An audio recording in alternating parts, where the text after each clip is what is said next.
Barnes. Yeah. Want to hear a big rock star's son make his musical debut? And I know you are big friends with this rock star. Uh-oh. Who is it? Yeah, Gwen Stefani and Gavin Rossdale's 17-year-old son, Kingston. By the way, I didn't realize he was 17. No. So I saw this article because he was in Oklahoma, Tishomingo, Oklahoma, where Blake has one of his venues called Ole Red. And Kingston made his live music debut at this restaurant. Kind of all in the family, make them feel comfortable, playing a stage that's, familiar and in the hometown, where they live part of the time. Would you like to hear Kingston make his musical debut?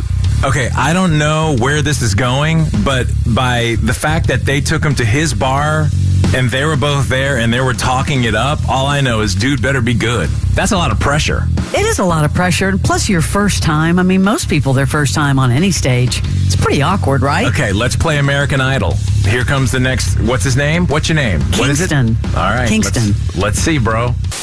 Wow. You could tell there was a little, he started to get into the angst part.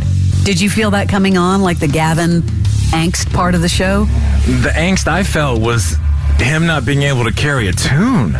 I think he had to have been nervous, but I guess afterwards, Blake Shelton grabbed a guitar, sat on this stool, and then leaned into the mic for a little joke, and then he asked the crowd, I was trying to think, how do you follow that? And then someone in the crowd, of course, yelled, with Gwen.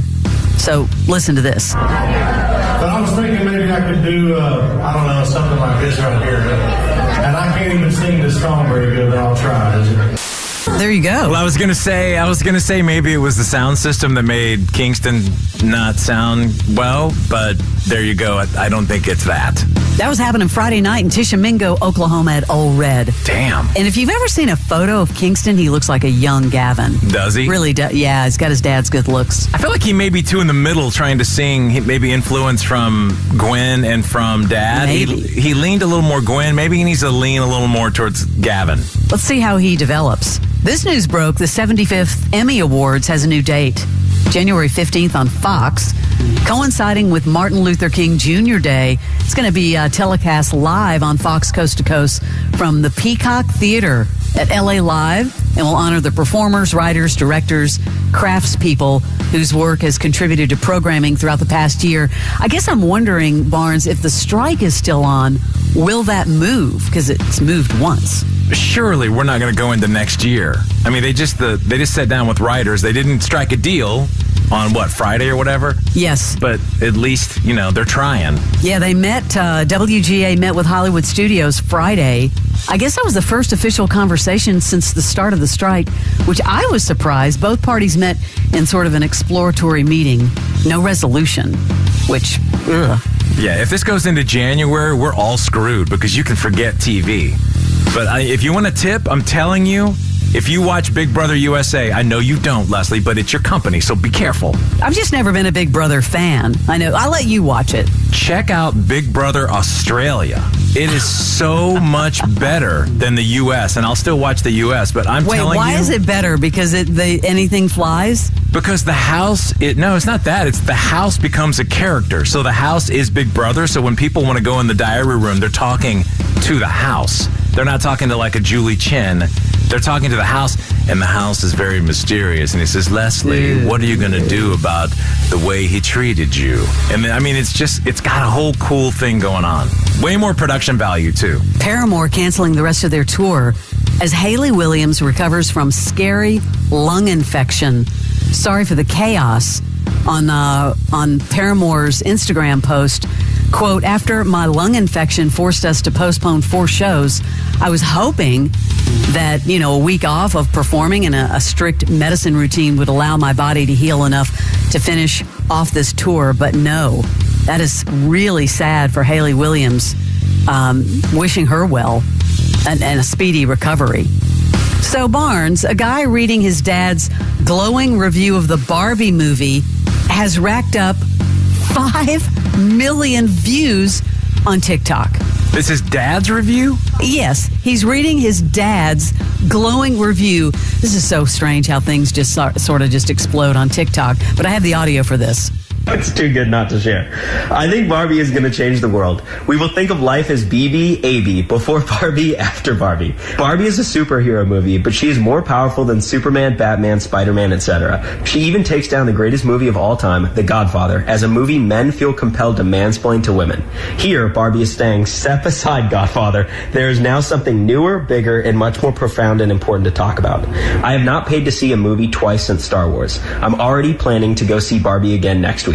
Woe is the man who cannot admire, respect, and honor Barbie. All the king's horses and all the king's men will never put Barbie back in her box again. That kind of makes me want to go see it. 5 million views. Wow, good for them.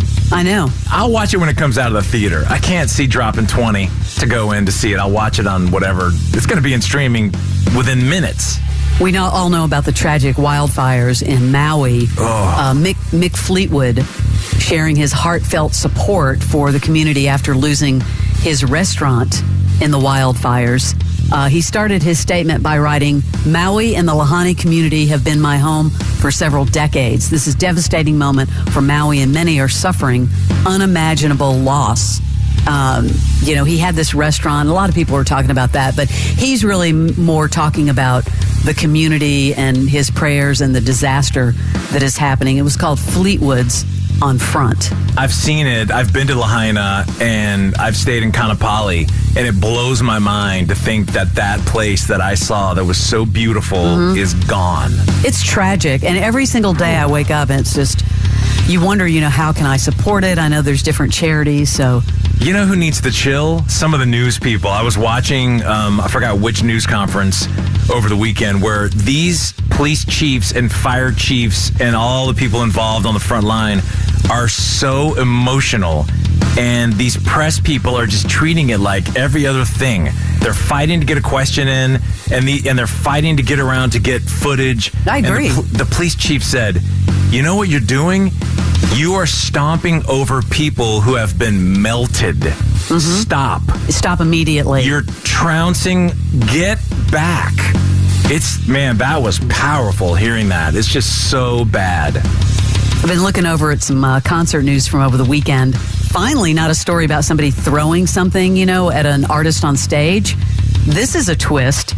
A woman went into labor just before Pink's show at Fenway Park in Boston. She walked to a nearby hospital and gave birth. Wow. The baby's name it's Aycen. Aycen Hart. Hart is in honor of Pink because it's her married name. I wonder if Pink will send a baby gift. And that's your Celebrity Sleaze. The Morning X with Barnes and Leslie. 99X.